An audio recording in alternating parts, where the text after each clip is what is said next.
Good afternoon, or good whatever it is, wherever you may be, and welcome to this episode of Tilton Talks Crypto. Today, we're following on some success. We did an episode a few weeks back entitled "What is Bitcoin?" It was very popular. It was very well received. It was one of our more successful ones in terms of audience reception. And so we decided that we'd kind of follow on that theme. And this week we're tackling the question, what is Ethereum? Now, the thing about questions like that is that they have endless possible answers, right? You could go on forever. We don't intend to do that. The purpose of this is to provide a guide for people who are maybe early in their stage in their crypto adoption journey. In order to do that, we don't want to get into the details of the network and things like the merge and things that really are quite complicated and technical. We want to provide some basic answers to some simple questions that crop up regularly in our community and frequently on the internet. So to do that, you have me. I'm Martin Tillier, Head of Research for SmartFi, and Aaron Tilton, SmartFi's co-founder and CEO. Hey guys. All right, and what we're going to do today is the format will be simple. We're going to ask the questions that people ask about Ethereum, and then we're going to answer them. And hopefully in the process, give you a better idea of what Ethereum is, what Ether is, if there's a difference, and all of those questions. So let's start with that basic one. What is the Ethereum network in simple words? Well, what is Ethereum in simple words? Well, that's always a dangerously simple sounding question, because obviously if something was that simple, you wouldn't need to ask what it is, right?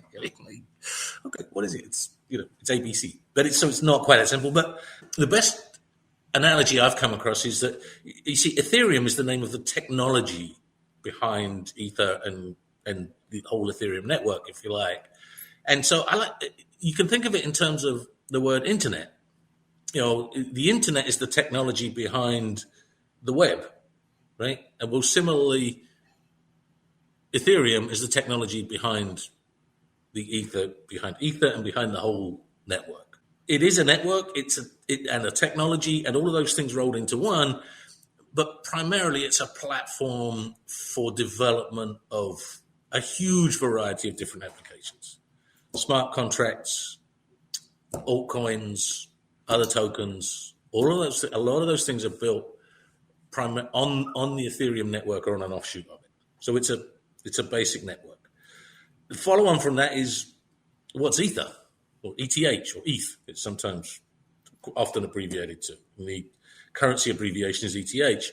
And the fact it has a currency abbreviation when it's called Ether should tell you the difference, right? Ether is the token, the currency of Ethereum, right? What's the difference? As I said, one's the network, one's the token. It's like with Bitcoin. Back in the day, this mattered to people. People don't care anymore. It's the same with Ethereum and Ether to a certain extent. But back in the day, in 2014, when I first got interested in crypto, Bitcoin with a large B was the network. Bitcoin with a small b was the currency. And woe betide anybody who wrote anything that mixed those two up. You would get killed on social media and in every comment section for not understanding the difference. Similarly, Ethereum is the network, Ether is the currency. But these days, most people don't make that distinction. People talk about Ethereum when they're referring to the currency frequently. And I'm not a grammar Nazi. I'm not a pedant particularly. So if people want to do that, it's fine with me. So we're going to use them interchangeably during this episode. Just understand there is a slight difference, really, but it's not particularly relevant these days. So that's the basics. What's Ethereum? What's Ether? As simple as I can make it. There are other questions that people ask. So what have you come across, Aaron? Well, a couple of them are kind of who created it, kind of like with Bitcoin, the pseudonym of, Satoshi Nakamoto was kind of the, pinned on, the creator, quote unquote, but nobody really knows. It was either a group of people or a single person, but eventually it became like a foundation, a group of people that made contributions to the source code. Ethereum is very much the same, but there is no pseudonym person. We know exactly kind of the people that were involved directly, and kind of the most famous one is Vitalik Buterin, and his last name, I might be butchering it. There's a bunch of different ways to pronounce his last name. But so there's Vitalik. Let's see, Gavin Wood. I got a list. Make sure I don't forget anybody. Charles Hoskinson, Anthony Diorio, Joseph Lubrin, among others. And there's also kind of a foundation right now that kind of governs this. I don't even think Vitalik is involved anymore in the source code and what they're doing. It's a distributed group of people that run a foundation at this point. So there isn't anybody that quote unquote owns it or controls it. And there have been a lot of changes to the network since 2013 when it was conceived and the work on Ethereum started going forward and launching it. So, but there isn't, again, the concept, there isn't anybody that owns it. It's not a company. Yeah, and that's an important thing to get across because people sometimes from outside of the crypto world struggle with that concept. It's the concept of decentralization, and that's a separate subject, probably a separate episode itself. But it is interesting that that Ethereum is that some people think of Ethereum that way because it's achieved such success. They assume somebody's profiting off of the success of the network, and they're really not. Well, it's not, Vitalik and the guys that put this all together and had a bunch of Ethereum, they're doing well with their holdings in Ethereum, right? So it's not like as if it was some philanthropic interest, but, they did well. Yeah, no, and so they should. I mean, I think it's interesting that, from our perspective, that Vitalik, when he conceived this, was 18 or 19 years old. He was born in 1994. He's a true millennial. And that, that is so significant in crypto, so symbolic of crypto, if you like. And I think it's part of its strength because these people that have pushed crypto forward over the last, I would say 10 years, maybe, but certainly over the last 3, 4, 5 years, they don't know what they're not supposed to know. They're not like us who've had a lifetime of being told what money is and how the system works and all of this stuff. They don't have that. They don't have that bias. And so they look at a problem and find a solution, right? That's an amazing thing. And it's something that teenagers are much better at than old farts like us, be honest. It's not that we don't bring anything to the table because you bring decades of business experience, of running successful businesses, of managing your way through ups and downs in the economy and in the products and everything else. I bring 40 years of market experience and actually understanding the way markets work, the way exchanges work and all of that. We bring things to the table that are important at this stage, but without that teenage bravado, if you like. We wouldn't have anything to use it on, When we're teenagers, we all think we know everything, and it turns out quite often we do. And I think it's important to note that it's not as if they built this platform, built the Ethereum virtual machine environment without any changes. I mean, it's changed a lot, the last, 9 years or whatever it's been, up to this point. So I don't think, people need to understand that it wasn't like something that doesn't change. It continually changes and adapts to make use of its core technology, but then to innovate around the new things that are going to be coming, right? And primarily the difference between Bitcoin and Ethereum is smart contract concept that is a more complex contract that allows you to do conditional type of executions in a software program that allow for if-then kind of scenarios around data that's outside of the network to come in and execute on a smart contract. And Bitcoin was not that way. And that actually brings us to the next question that I came across, which is often asked, which is, what is Ethereum used for? Yeah. It's an interesting kind of question because I think when people ask it, they're thinking, well, what is Ether used for? And, because people don't spend it in the sense of go out there and buy a loaf of bread with it. And so what's it used for? But it really, when you ask what is Ethereum used for, you're asking what the network is used for. And at its core, I actually wrote an article you can find at smartfire.com on what is Ethereum. And I'll quote you something that I actually said in there. I said, there it is, you see. I said, at its core, Ethereum is a decentralized global software platform powered by blockchain technology, right? Enables, that's a lot of words that, kind of say something, but they need explaining. What it means is that it is decentralized in the way that we talked about. And it's, again, it comes back to what I said at the start of this. It's a network. It's a network of computers, essentially. And that's what it is. What is it used for? Well, there are lots of uses for it. Other things are built on top of it, if you like. And the use of smart contracts, which you talked about, is really important because that actually enables other things to be done within on top of the Ethereum network. I can't say within it, kind of on top of it. Again, it's a really hard concept to explain to people who it's a new thing, but I think of it as a foundation. Basically, it's a very solid foundation for a lot of things that are built on top. One of the simple ways to explain it is you have an operating system on your personal computer, but it only enables the other applications that you can load onto it, or like your smartphone, so if you have a Google, I have an Android phone and runs on Google software, and it's the applications that I download to it that allow it the utility, right? The Android phone basically runs the other applications. So it's very similar in that way, but primarily Ethereum is a financial network. That's a good way of looking at it, actually. And most people understand, and again, this is something that we touched on the Bitcoin side of things, but most people understand the concept of an operating system, but they don't know how it works. Yeah. They don't need to know how it works to make use of it. And it's the same thing here. You don't really have to understand the technological details of Ethereum to use it in your everyday life or to benefit from it. And that brings us to, another question. This one actually does have a relatively simple answer, but it's often asked, how much is Ethereum? Yeah. Yeah, I mean, and that's a kind of a loaded question. But, it's like, what's the price of Ethereum? Well, it changes second to second, and it can be changed from platform to platform, exchange to exchange. There's no such thing as the price. It is how it's trading wherever it's trading, right? And that's the same with every stock. Their stocks are listed on maybe two exchanges. The prices aren't exactly the same. It's just what the market is for it on that platform or on that exchange. So currently, it's right there. It's $1,572. I think on SmartFi right now it's trading at $1,573. So there's $1 difference, right? So that's the price is relative, but it's reasonably close based on the market that is feeding that price and where it's trading.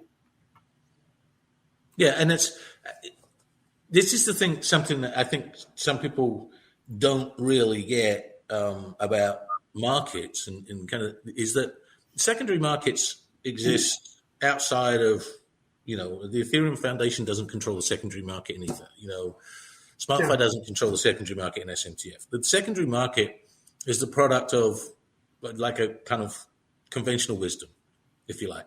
And that's true in all of these things. And so the price will fluctuate. It will move around based on fundamental supply and demand. One of the things that is noticeable, so that's why Ether has followed Bitcoin, for example. Well, it's not why it's happened, but it has, as generally sentiment has kind of turned negative for a while on crypto in general. Most coins, most currencies have dropped in value against the dollar. I do know that Michelle, if she were here, would be making a very strong point that, as she always says, one BTC equals one BTC. One Bitcoin equals one Bitcoin. And so, and the same is true of Ether to a certain extent, where its value against the dollar is relevant to people who trade it and own it, but it's not relevant to its core value, right? Don't confuse price and value. Oscar Wilde once said that the problem with the young people of today is they know the price of everything and the value of nothing. And that's been the case since his time, and it's still the case today, but it's not the exclusive preserve of young people. People generally make that confusion. They know the price of something, but they don't appreciate its value. I would argue we're seeing that right now with SMTF. We're certainly seeing it with Ether, where the price has dropped, but the value proposition of the cryptocurrency has not changed. Yeah, it's really driven around partially by its utility, but then also speculation, market conditions. We've seen that Ethereum and Bitcoin are highly correlated now to stocks. Whatever happens in the general economy typically is what's happening with these, with cryptocurrencies and Bitcoin and Ethereum in general, because they're the two largest and have the most liquidity. They're tied to other financial markets based on investment strategies. So it is worth pointing out at this point, actually, when you say about, the two biggest, one of the things that I stressed in the article that I wrote was that Ethereum, while in terms of market cap, Bitcoin is significantly larger than Ethereum. In terms of potential, Ethereum probably has further to go in the medium to long term. And there's a couple of reasons for that. One is its potential, is the fact that things are built on top of it so readily.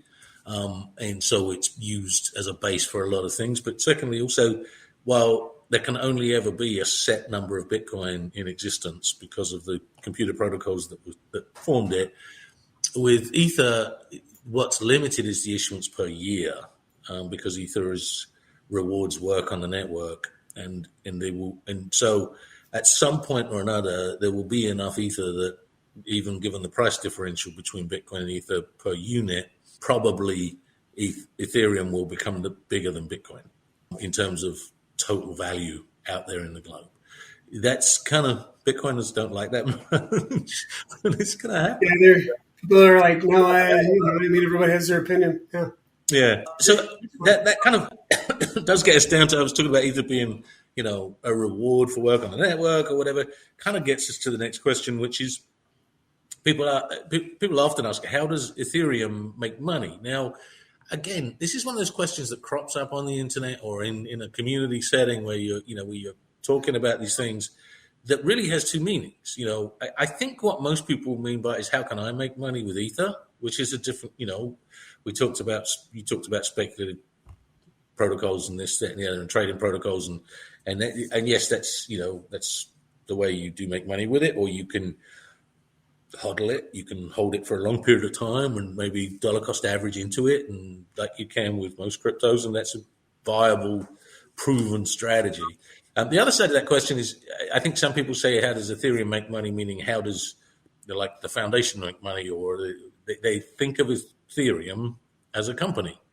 And again, need to stress, it's not a company. The network doesn't make money itself.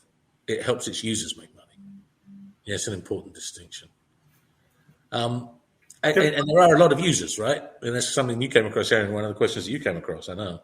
Yeah, basically, how many people are there that own it, right? And I think there's roughly 3.9 million active crypto wallets. And again, that's changing every second, every minute of the day as more people are using it, tweaking and basically building a wallet so they can hold it. Total number of active wallets hit an all-time high in 2022. Report showed around 3.9 million, holding at least 0.01 ETH. So that's kind of the stats around what does that mean. And, it just means for whatever reason, somebody decided to either purchase Ethereum or trade it or do something with it to acquire it and put it into a wallet. And if you can't do the math yourself, based on the numbers that we just kind of put out there, that 0.1 ETH number is 10% of the total price, right? So $150 to $160 based on $1,500 to $1,600 price of Ethereum. So that's not a massive investment, but it's a sizable stake for most individuals, and amounts below that not really relevant. There are obviously, like as with Bitcoin, there are people that own a lot of it, individually and corporate and whatever. I don't want to get into the proof of stake versus proof of work, but it matters. How much you own matters more to a certain extent in Ether these days than it ever did. Anyway, we'll leave it at that for now. Right? Yep. Look up that up at your own time.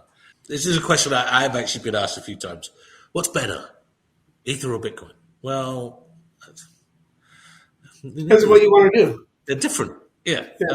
They're different. As I said earlier, Bitcoin's number one in size and recognition in all of that, and number one in market cap right now.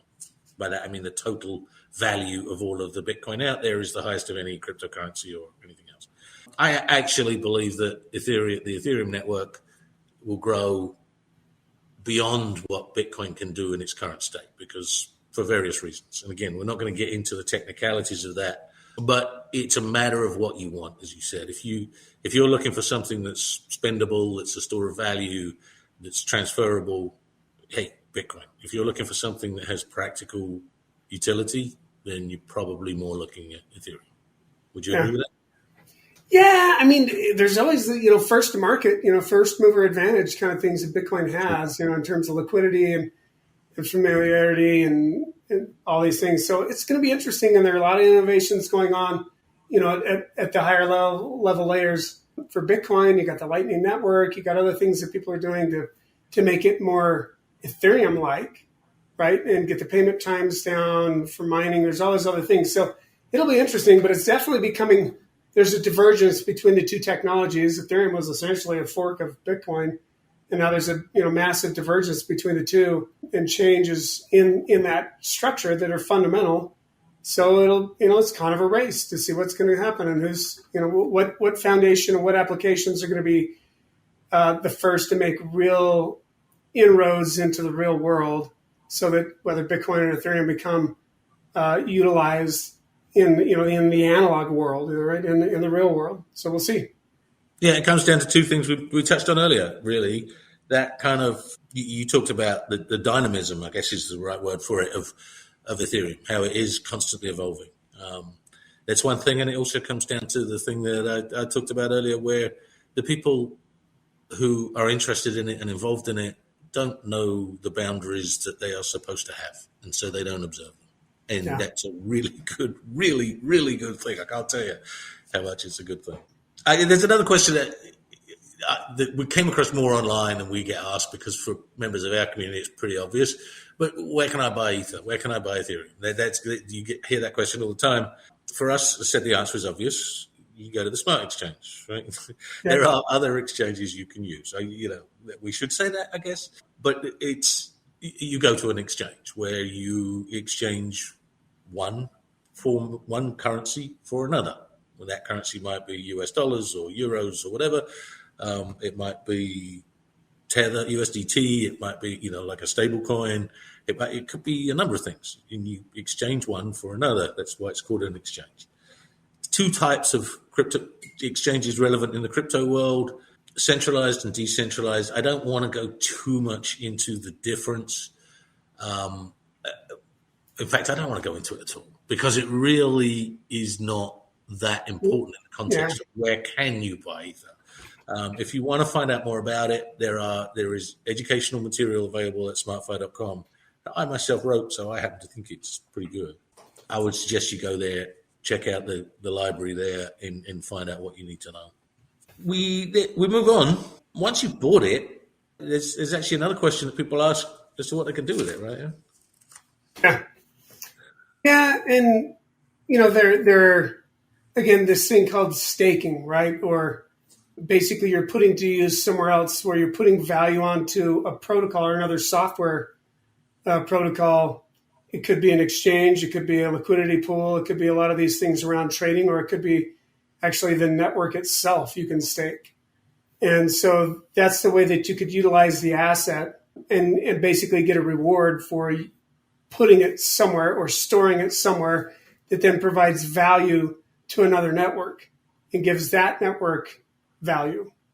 I know that sounds a little, ethereal, but, as kind of novel as that idea is in terms of crypto, it's actually kind of similar to what happens, if you have a bank and you put dollars in a bank, it's giving value to the bank, allows the bank to basically make a loan, and you can basically then earn interest on your dollars. Well, it's kind of the same thing, right? It's very similar, but it's in cryptocurrency parlance, it's a reward, right? It's not an interest payment, but it can be characterized as an interest. But it's pretty simple that way. You deposit it or stake it, and that's one of the ways that you could do that. Also, we take Ethereum as collateral for a loan. So if you want to borrow against it and unlock the dollar value of it, you can bring it to SmartFi, put it on there, or you can put it in our coin interest accounts. Same thing. And people often ask, why would I do that? I own this thing. I believe in its long-term utility. The price is depressed now. Why would I put it up as collateral for a loan? Well, the answer is, if you believe in it, is exactly that. If you believe in its long-term utility, one of the answers. If you believe in its long-term utility and you own it and you don't have no intention of selling it, you may as well use it to generate cash that could be put to work elsewhere. If you see it. That's just basic good money management that corporations do and people do all the time. They don't sit on dead cash, and you shouldn't sit on dead cryptocurrencies either, really, if you can avoid it. And so it does make sense to, even if you're a long-term hodler, to sometimes to just take advantage. Now, you obviously have to be careful of something that looks too good to be true, because it probably is, right? Back when, certain now discredited companies were offering you, 20% interest on your crypto holdings, you knew that if they were generating enough to offer you that, they were taking a lot of risk, because that's the way, my 40 years in the markets, that's the way investing and finance works. Generally, return is a reward for risk. And so if somebody's offering you a huge return, they're probably taking a huge risk on your behalf. And or it's just not real in the first place, right? You've got to see what's backing it, or their assets backing it. Yeah. And like all businesses, especially what we've seen in the past year with, crypto or just the markets in general, they will struggle to go up and go down. And if there's no assets backing it, or there's other, it's real speculative in terms of just trading protocols or other things, man, that's not very safe, right? No. You want to have something that has assets that'll back it. And we operate on that basis. And if you want to find out more, you can go to smartfi.com and look at the way SMTF is structured and what backs that and things like that. But the purpose is not really to talk about that, but I would advise you to go and take a look if you in the current environment, if you're concerned, go and take a look at the tokenomics behind our token and why we're a little different in that regard. The point is, though, I think generally that Ethereum is, I like to think of Ethereum as the first utility token, if you like. It was the Bitcoin came along, and Bitcoin had a role. It challenged conventional financial models and treasury models and all of those things, and monetary policy. It had a role in theory as a currency, in that it could be used to spend, to buy things, to transact. That's not grown as fast as some of the early adopters assumed it would. And it has a role that is to some extent speculative now. It has a role, but that underlying utility, Ethereum was the first, maybe not the first, but the first well-known thing to come along that actually said, this is a network that has a specific purpose. And over time, as Aaron said earlier, it's adapted, it's evolved, it's grown. And so, I don't know, do you think that's fair? And the best answer to the question, what is Ethereum? Well, not the best answer, but an answer would be, it's the first utility network. Yeah, I mean, I guess in terms of what I might modify that to say multi-use, or, multiple use case utility token or network, in that Bitcoin is basically a payment system, right? You can send money back and forth. There are other people who are building applications that will interact with Bitcoin, but Ethereum, I think, with its programming language and the ability to build smart contracts that are closer to the layer one kind of structure, and having a smart contract embedded structure, then that gives it a multi-utility adaptation that I think is not as apparent in Bitcoin. It's not that it's impossible, because the technologies are pretty similar, but the way that they work is different. So I would say it's a multi-utility network, where Bitcoin seems to be a little more kind of single layer focus on payment systems and less on, smart contract versatility. So now you know. Simple question. What is Ethereum? Very, very complex answer. Right? That's the way. That's not just a crypto thing. That's I work in. Some of you may know I write every day for Nasdaq.com, where I write more about conventional finance, about stocks and bonds and commodities and stuff. And that too is full of simple questions with very complex answers. And one of the things that frustrates me, coming from that financial world, is the tendency of the world to use jargon and to use it in an exclusionary way, to never explain it. And I think there's a reason for that. I've said this before. I think that the financial world uses jargon like that because otherwise everybody would understand how simple buying low and selling high really is, right? And so if we use a lot of jargon and we make it confusing and we make the decisions difficult, then we can still justify salaries and bonuses that most people would love to have, right? Be honest about it. I don't think there's room for that in crypto.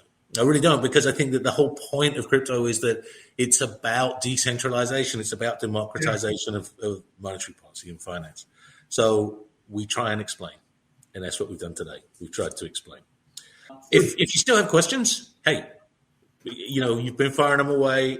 Every week you can win $50 of the SMTF token. All you have to do is be verified on the SmartFi portal, leave a question that we find interesting or stimulating or intriguing about the subject that the episode's on, and make sure you're subscribed. So, make sure you subscribe generally to Tilton Talks Crypto. Follow us, subscribe us, like us, all of those things.